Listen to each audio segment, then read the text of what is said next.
नमस्कार दोस्तों, स्वागत है आपका मेरे चैनल पे।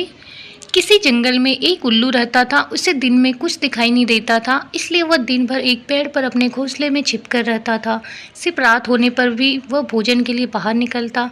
एक बार की बात है, गर्मियों का मौसम था, दोपहर का समय था और बहुत तेज़ धूप थी। तभी कहीं से एक बंदर आया और वह उल्लू के घोंसले वाले पेड़ पर ही आकर बैठ गया।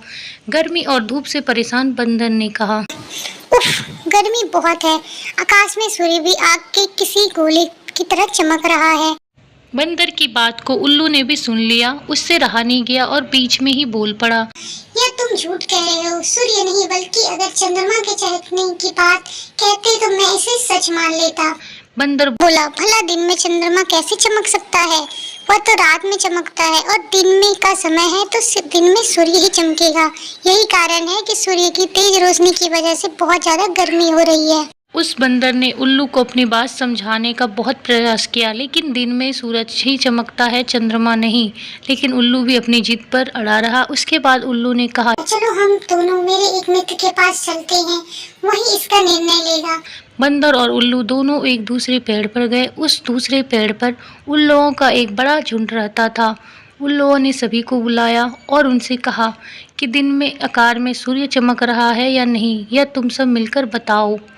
उल्लू की बात सुनकर उल्लुओं का पूरा झुंड हंसने लगा।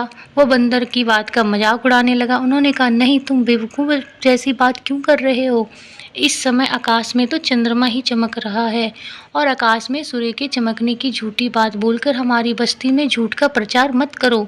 उल्लुओं के झुंड की बात सुनने के बाद भी बंदर अपनी बात पर ही अड़ा रहा, जिसे देखकर सभी उल्लू गुस्सा हो गए और वे सारे के सारे बंदर को मारने के लिए उस पर झपट पड़े। दिन का समय था और उल्लुओं को कम दिखाई दे रहा था। इसी वजह से बंदर वहां से बचकर भागने में कामयाब हो गया और अपनी जान बचाई।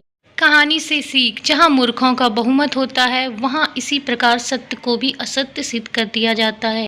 अगर आपको ये कहानी अच्छी लगी हो तो लाइक करें, कमेंट करके जरूर बताएं और मेरे चैनल को सब्सक्राइब करना ना भूलें। Thank you.